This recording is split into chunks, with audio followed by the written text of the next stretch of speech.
जय जय हारति हरिनारायण जय शुभ हारति श्रीनारायण जय जय हारति हरिनारायण जय शुभ हारति श्रीनारायण आरति कैकोनरावय्या अन्तरिदैवं नीवय्या आरति कैकोनरावय्या अन्तरिदैवं नीवय्या जय जय हारति हरिनारायण जय शुभ हारति श्रीनारायण త్రేదాయుగమునరాముడివై ద్వాపరమందున కృష్ణుడువై త్రేదాయుగమునరాముడివై ద్వాపరమందున కృష్ణుడువై కలియుగమందున వెంకటగిరిపై వెలసిన శ్రీ వెంకటసుడవై కలియుగమందున వెంకటగిరిపై వెలసిన శ్రీ వెంకటసుడవై जय जय हारति हरिनारायण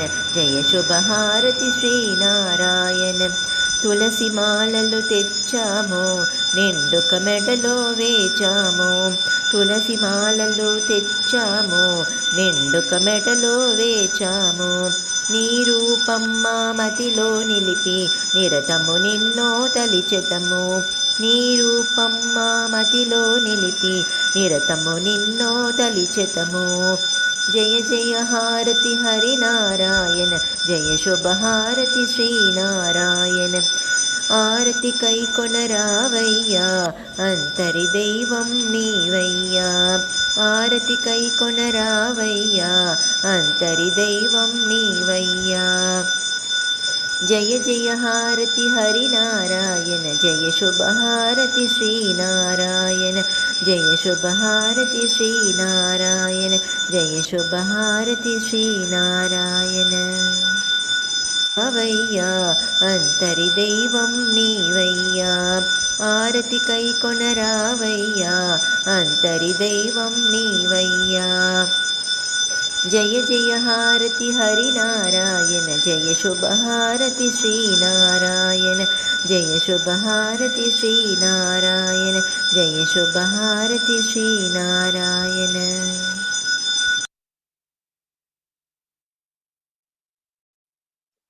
நைஸ் ஒன் அனுஜாஜி. ரொம்ப நல்லா இருந்தது. தெலுங்குல இருந்து நினைக்கிறேன். எஸ் வாசவிஜி அமிச்சிருந்தாங்க ஆடியோ அமிச்சிட்டு இது ஓகே பிராக்டிஸ் பண்ணி வேணா பாடுறீங்களான்னு ஓகே ட்ரை பண்றீங்க ரொம்ப அதான் நல்லா இருந்தது. ரொம்ப நல்லா இருந்தது. ஓகே தேங்க்யூ சார் இந்த கிளாஸ்ல இப்ப நல்ல ஒரு புது சிங்கர் கண்டுபிடிச்சிட்டோம் நாங்க. இல்ல இதனால நான் இல்ல கொஞ்சம் அந்த ஹெசிடேஷன் எல்லாம் போயிருக்கு சார் தெரியுது. அண்ணாருக்கு ஃப்ரீயா பாடுறேன். கொஞ்சம் நம்ம சத்சங் தானே அப்படின்னு சொல்லிட்டு ஓகே இப்போ அந்த ஒரு ஃபியர் இல்லாம பாடுறேன் ஏதோ ஒண்ணு வெரி நைஸ். பரவாயில்ல அப்படின்னு very nice. Thank you sir Shamila G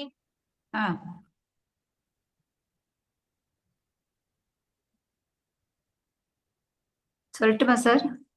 சொல்லுங்களேம்மா. दैवी सम्पत् विमोक्षाय निबन्धाय तुरीमता मासु सम्पतन् दैवीमभिजातोऽसि पाण्डव त्रिविधन्नरगस्येतन्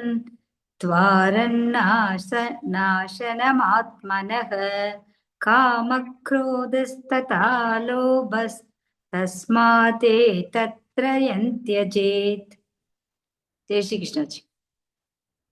जय श्री कृष्ण जी. Very nice.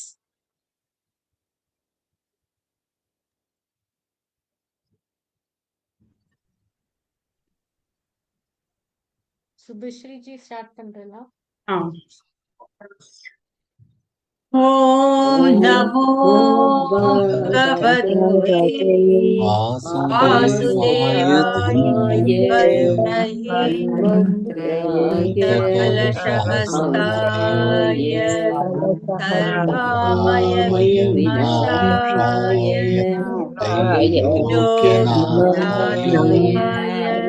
धन्वन्तरि महाविष्णवे नमः. नमो भगवते वासुदेवाय मन्त्रये आमृतकलशहस्ताय सर्वाय विनाशाय त्रैलोक्यनाथाय धन्वन्तरि नमः। ॐ नमो भगवते वासुदेवाय धन्वन्तरये अमृतकलशहस्ताय सर्वाय विनाशाय त्रैलोक्यनाथाय धन्वन्तरि महाविष्णवे नमः। Beautiful. சார் இன்னைக்கு சாப்டர் 4 சஸ்வர் பண்ணலாம்னு இருக்கோம். So Very nice. பின் தி வீல் தான். பேர் சொல்றீங்களா? யாரெல்லாம் பிராக்டிஸ் பண்ணிருக்கீங்க? விஜயலட்சுமி, श्यामलाजी ராமன், புவனா, சுபஸ்ரீ, லக்ஷ்மி கோபால், காமேஸ்வரி போட்டுக்கோங்கம்மா. ஜி மைதிலி. சுபஸ்ரீ ஆட் பண்ணி.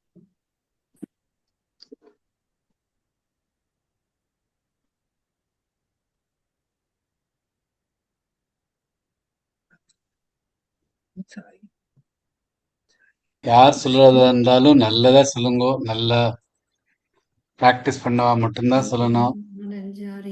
அண்ட் நல்ல நிதானமா சொல்லுங்க. எங்கேயாவது மிஸ்டேக் இருக்குன்னு நமக்கு தெரிஞ்சுட்டதுன்னா நிறுத்திண்டு அதை கரெக்ட் பண்ணிட்டு ஒழுங்கா சொல்லுங்க.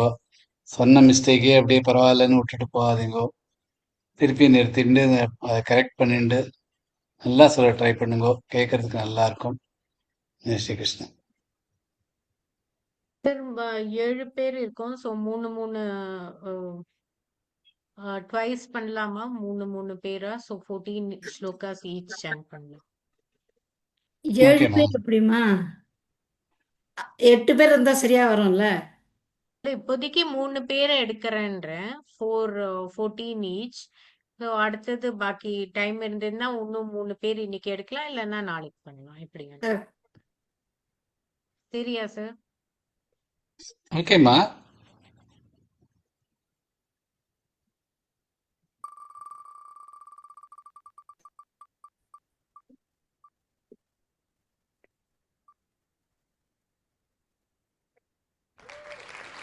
விஜயலட்சுமி ஜி எப்பொழுதும் கோரப்படுவேள். இன்னைக்கு ஒழுங்கா வந்து ஃபர்ஸ்ட் வந்துடுத்து உங்களுக்கு. ஸ்பின் வீலுக்கே பொறுக்கல. 1 to 14 விஜயலட்சுமி ஜி. ஸ்பின்கள் பயந்து போயிடுது.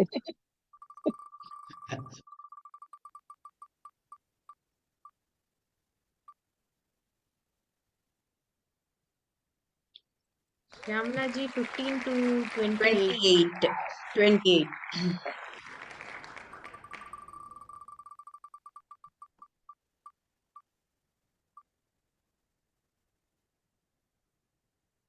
Maithili ji 29 to Pushpika.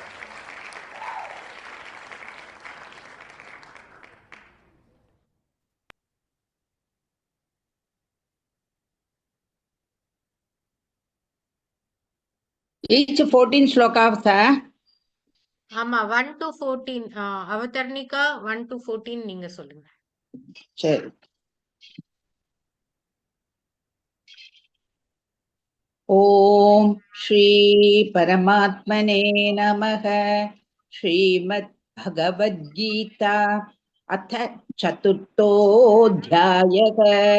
Sri பகவானுவாச்ச இமம் விவஸ்வதே யோகம் प्रोक्तवानहमव्ययम् विवस्वान् मनवे प्राह मनुरिक्ष्वागवे ब्रवीत् एवं परम्परा प्राप्तमिमं राजर्षयो विदुः सकाले नेह महता योगो नष्टः परन्तप स एवायं मया तेद्य योगः प्रोक्तः पुरातनः भक्तोऽसि मे सखा चेति रहस्यं ह्येतदुत्तमम्। अर्जुन उवाच अपरं भवतो जन्म परं जन्म विवस्वतः कथमेतद्विजानीयान् त्वमादौ प्रोक्तवानिति।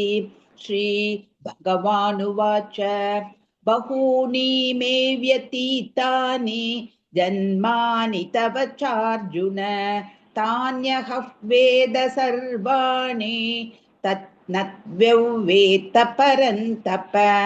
अजोऽपि सन्नव्ययात्मा भूतानामीश्वरोऽपि सन् प्रकृतिं स्वामधिष्ठाय सम्भवाम्यात्ममायया।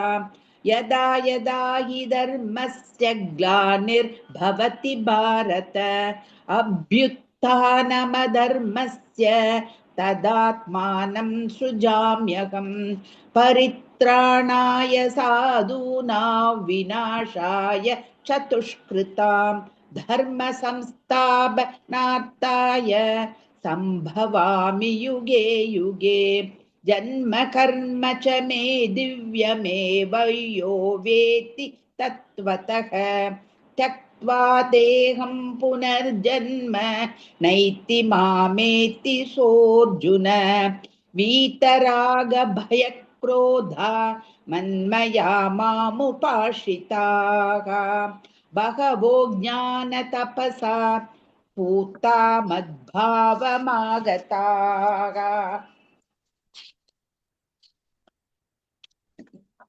ये यथा मा प्रपद्यन्ते तांस्तथैव भजाम्यहम्।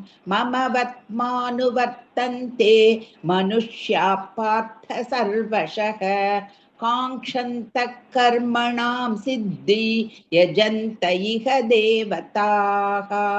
क्षिप्रं हि मानुषे लोके सिद्धिर्भवति कर्मजा चातुर्वर्ण्यं मया सृष्टं गुणकर्म विभागशः तस्य कर्तारमपि मां विद्य कर्तारमव्ययं। न मां कर्माणि लिम्पन्ति न मे कर्मफले स्पृहा इति मायोऽभिजानाति कर्मभिर्न स बध्यते। एवं ज्ञात्वा कृतं कर्म पूर्वैरपि मुमुक्षुभिः कुरु कर्मैव तस्मात् त्वं पूर्वतरं कृतं। किं कर्म किमकर्मेति कवयोऽप्यत्र मोहिताः तत्ते कर्म प्रवक्ष्यामि यज्ञात्वा मोक्ष्यसे शुभात्। कर्मणो ह्यभिभोक्तव्यं भोक्तव्यं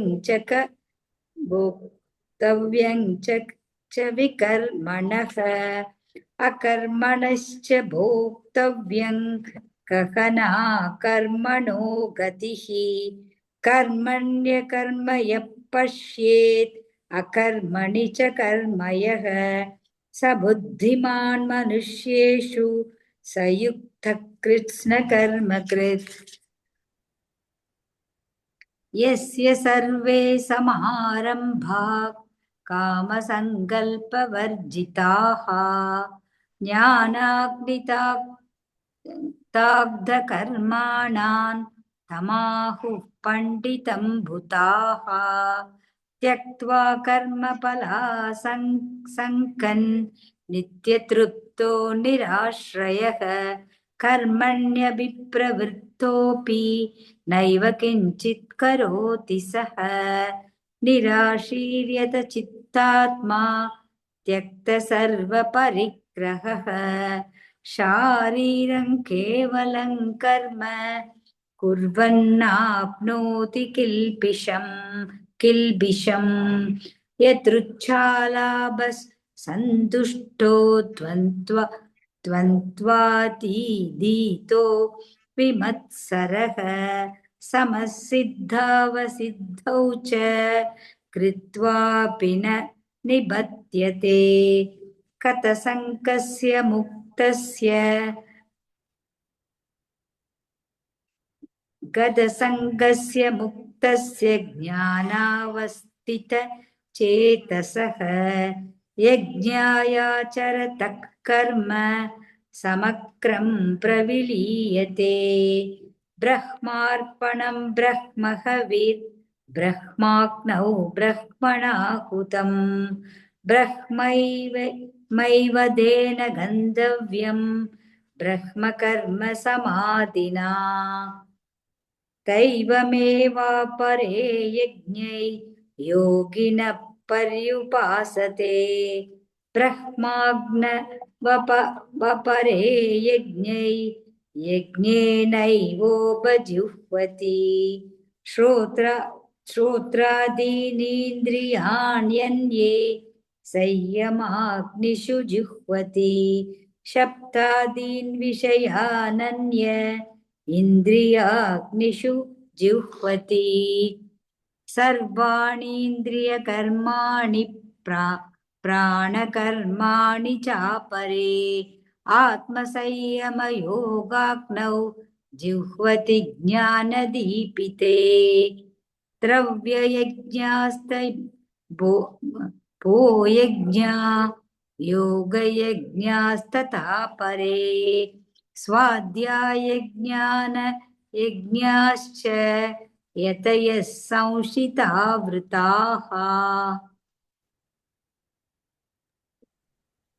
अपाने जुह्वति प्राणं प्राणे पानं तदा परे प्राणापानगति कृत्वा प्राणायामपरायणाः अपरे नियताहार प्राणेषु जिह्वति सर्वेप्यते यज्ञवितो यज्ञक्षिप्तकल्मषाः यज्ञशिष्टामृतभुजो यान्ति ब्रह्म सनातनं नायल्लोके सत्ययज्ञस्य कुतो यः कुरु सत्तम एवं बहुविधा यज्ञा विदधा ब्रह्मणो मुखे कर्मजान् विद्धि तान् सर्वान् एवं ज्ञात्वा विमोक्षयसे श्रेयान् द्रव्यमनायज्ञात्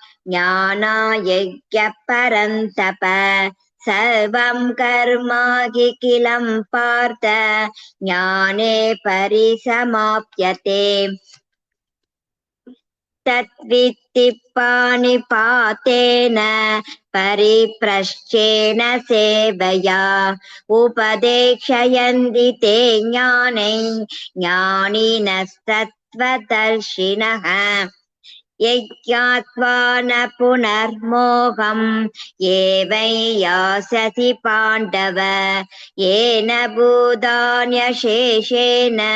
द्रक्ष्यस्यात्मन्यतो मयि अपि चेदसि पाप्येष सर्वेभ्यः पापकृत्तमः सर्वं ज्ञानफलवेनैव वृञ्जितं सन्दरिष्यसि यदैतांसि समित्तोऽग्निर्भस्मसात् कुरुतेऽर्जुन ज्ञानिः सर्वकर्माणि भस्मसात् कुरुते तदा न हि ज्ञानेन सदृशं पवित्रमिह विद्यते तस्यै योगसंसिद्धः कालेनात्मनि विदधति श्रद्धावान् ज्ञानं तत्परस्ते त्रियः ज्ञानं लब्ध्वा परां शान्तिम् असिरेणाधिगच्छति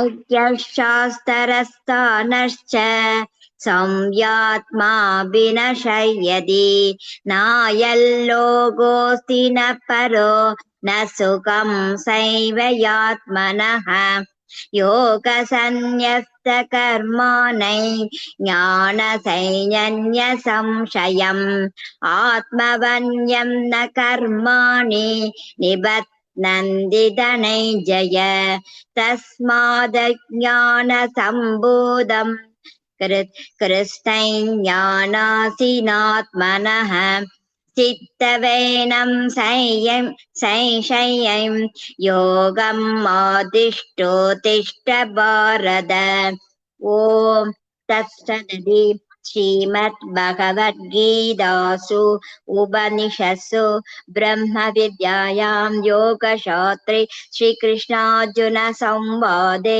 ज्ञानकर्मसन्न्यासयोगो नाम चतुर्थोऽध्यायः। ओम श्री कृष्णार्पणमस्तु। जय श्री कृष्ण। ஜெய் ஸ்ரீ கிருஷ்ணா. நல்லா பிராக்டிஸ் பண்ணி சொல்லுங்கோ, சும்மா சொல்லணுங்கிறதுக்காக சொல்லாதீங்கோ. நிறைய மிஸ்டேக்ஸ் பண்றேன், கொஞ்சம் பார்த்து சொல்லுங்கோ. விஜயலட்சுமி ஜி இங்க ரொம்ப நல்லா சொன்னேன். ஷாம்லாஜி நீங்க கூட ஆல்மோஸ்ட் கரெக்டா சொல்லிட்டு. மைத்ரிஜி நிறைய பிராக்டிஸ் பண்ணிட்டு சொல்லுங்க எப்பொழுதும் சொல்றச்ச, இல்லைன்னா கேட்கறதுக்கு நல்லா இல்லை. அவ்வளவுதான். எல்லாரும் இதை வந்து யூடியூப்ல போட்டா எல்லாரும் நினைச்சுப்பா யார் இது அப்படின்னு. ஸோ எல்லாரும் நம்மளோட கிளாஸோட இதை வச்சுக்கிறதுக்காக நல்லா யோசிச்சு நிதானமா சொல்லுங்க. தப்பு இருந்தாலும் ஒன்றும் பிரச்சனை இல்லை. தப்பை கரெக்ட் பண்ணி சொல்றதுலதான் அது நல்லது. தப்போட சொல்லிட்டே இருக்கிறதுக்கு தப்பு பண்ணிருக்கோமா பரவாயில்ல எடுத்துட்டு அதை திருப்பி கரெக்ட் பண்ணி சொல்லுங்க. அப்ப இன்னும் நல்லா இருக்கும் கேட்கறதுக்கு. ஜெய் ஸ்ரீ கிருஷ்ணா. நெக்ஸ்ட் 3 யார் இருக்காளோ நல்லா நிதானமா சொல்லுங்க ப்ளீஸ்.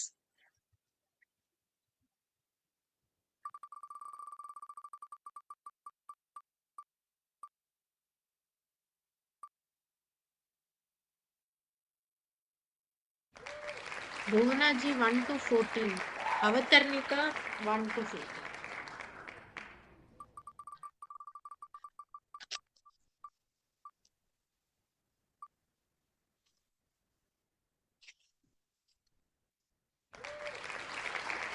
Lakshmi ji 15 to 28.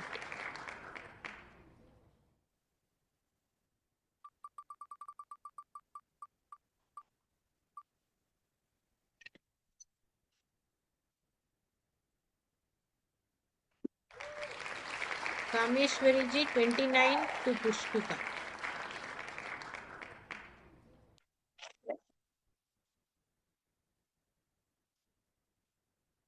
சொல்லட்டுமா?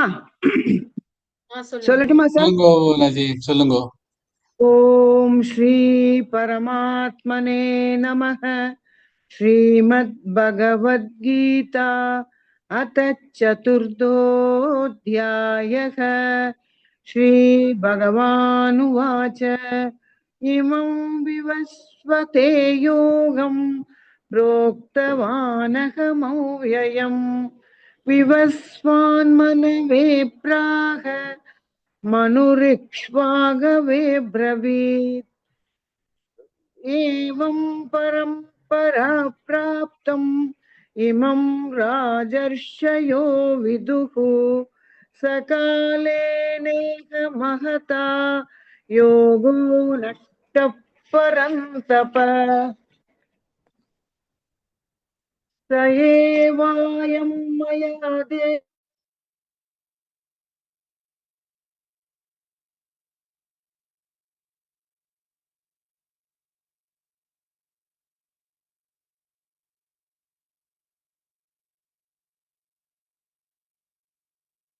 अपरं भवतो जन्म परं जन्म विवस्वतः कथमेतत् विजानीयान् त्वमादौ भ्रोक्तवानिति।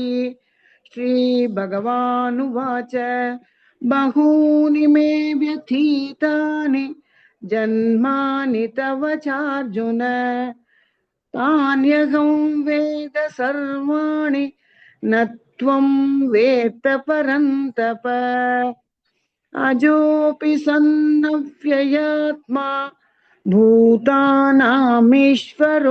सन् प्रकृतिं स्वामतिष्ठाय सम्भवाम्यात्ममायया यथा यथा हि धर्मस्य ग्लानिर्भवति भारत अभ्युत्थानमधर्मस्य तदात्मानं सृजाम्यहम् परित्राणाय साधूनां विनाशाय च दुष्कृतां धर्म संस्थापनार्थाय संभवामि युगे युगे जन्म कर्म च मे दिव्यम् एवं यो वेत्ति तत्त्वतः त्यक्त्वा देहं पुनर्जन्म नैति मामेति सोऽर्जुन वीतरागभयक्रोधा मन्मया मामुपाश्रिताः बहवो ज्ञानतपसा भूपूता मद्भावमागताः ये यथा मां प्रपद्यन्ते तांस्तथैव भजाम्यहम् मम वर्त्मानुवर्तन्ते मनुष्याः पार्थ सर्वशः काङ्क्षन्तः कर्मणां सिद्धे यजन्त इह देवताः क्षिप्रं हि मानुषे लोके सिद्धिर्भवति कर्मजा चातुर्वर्ण्यं मया सृष्टं गुणकर्म विभागशः तस्य कर्तारमपि मां विद्य कर्तारमव्ययम् न मां कर्माणि लिम्पन्ति न मे कर्मफले स्पृहा इति मां योऽभिजानाति कर्मभिर्न स बध्यते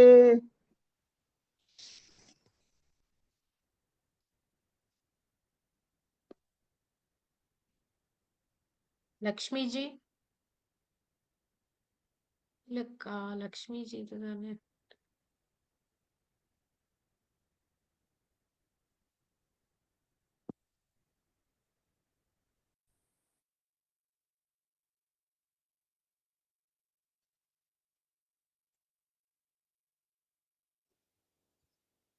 என்னாச்சு? தெரியல, பாக்குறேன் சார். இல்ல சுபஸ்ரீ சொல்லலாம். லக்ஷ்மி ஜி தான் வந்தது பேரு. கொடுத்தாங்களோ? சரி, அவங்க இல்ல போல இருக்கு. சுபஸ்ரீ ஜி நீங்க சொல்றீங்களா? சுபஸ்ரீ நீங்க சொல்லிடுறீங்களா? சொல்லிடுறேன். एवं ज्ञात्वा कृतं कर्म पूर्वैरपि मुमुक्षुभिः कुरु कर्मैव तस्मात् त्वं पूर्वैः पूर्वतरं कृतं किं कर्म किमकर्मेति कवयोऽप्यत्र मोहिताः तत्ते कर्म प्रवक्ष्यामि यज्ञात्वा मोक्ष्यसे शुभात् कर्मणो ह्यपि बोद्धव्यं च विकर्मणः अकर्मणश्च बोद्धव्यं गहना कर्मणो गतिः कर्मण्यकर्म यः पश्येद कर्मणि च कर्म यः स बुद्धिमान् मनुष्येषु स युक्तः कृत्स्नकर्मकृत् यस्य सर्वे समारम्भाः कामसङ्कल्पवर्जिताः ज्ञानाग्निदग्धकर्माणं तमाहुः पण्डितं बुधाः त्यक्त्वा कर्मफलासङ्गं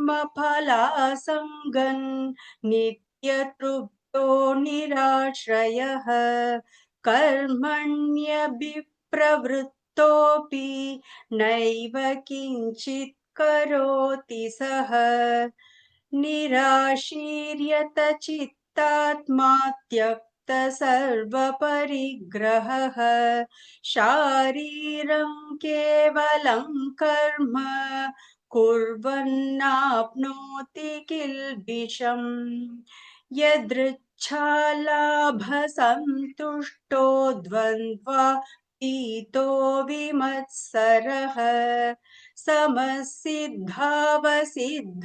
च कृत्वापि न निबध्यते गतसङ्गस्य मुक्तस्य ज्ञानावस्थितचेतसः यज्ञायाचरतः कर्म समग्रं प्रविलीयते ब्रह्मार्पणं ब्रह्महविर्ब्रह्माग्नौ ब्रह्मणाहुतं ब्रह्मैव तेन गन्तव्यं ब्रह्मकर्म समाधिना दैवमेवापरे यज्ञै योगिनः पर्युपासते ब्रह्माज्ञावपरे यज्ञै यज्ञेनैवोपजुह्वति श्रोत्रादीनीन्द्रियाण्यन्ये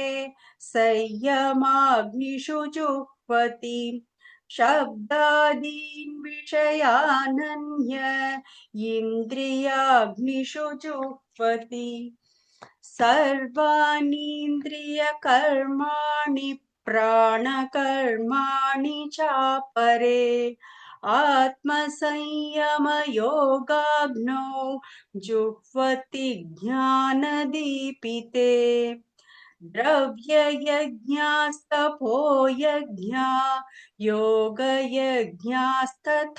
परे स्वाध्यायज्ञानयज्ञाश्च यतयः संशितौ व्रताः अपाने जुह्वति प्राणं प्राणे पानं तथा परे प्राणापानगतिरुद्ध्वा प्राणायामपरायणाः अपरे नियताहारा प्राणान् प्राणेषु जुह्वति सर्वेऽप्येते यज्ञविदो यज्ञक्षपितकल्मषाः यज्ञशिष्टामृतभुजो यान्ति ब्रह्म सनातनम् नायल्लोकोऽस्त्ययज्ञस्य कुतोऽन्यः कुरु सत्तम एवं बहुविधा यज्ञा वितता ब्रह्मणो मुखे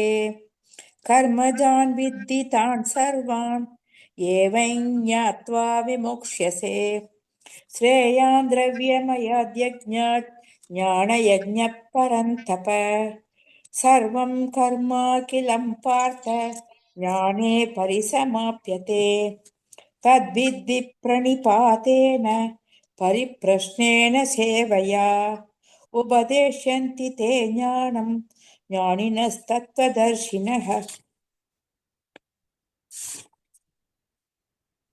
यज्ञात्वा न पुनर्मोहम् एवै यास्यसि पाण्डव येन भूतान्यशेषेण द्रक्ष्यस्यात्मन्यतो मयि अपि चेदसि पापेभ्यः सर्वेभ्यः पापकृत्तमः सर्वं ज्ञानप्लवेनैव वृजिनं सन्तरिष्यसि यतैदांसि समिक्तोऽग्निर्भस्मसात् कुरुतेऽर्जुन ज्ञानाग्निः सर्वकर्माणि भस्मसात् कुरुते तथा न हि ज्ञानेन सदृशं पवित्रमिह विद्यते तत्स्वयंयोगसंसिद्धः कालेनात्मनि विन्दति श्रद्धावान् लभते ज्ञानं तत्परः संयतेन्द्रियः ज्ञानं लब्ध्वा परां शान्तिम् अचिरेणाधिगच्छति अज्ञशास्त्रदधानश्च संशयात्मा विनश्यति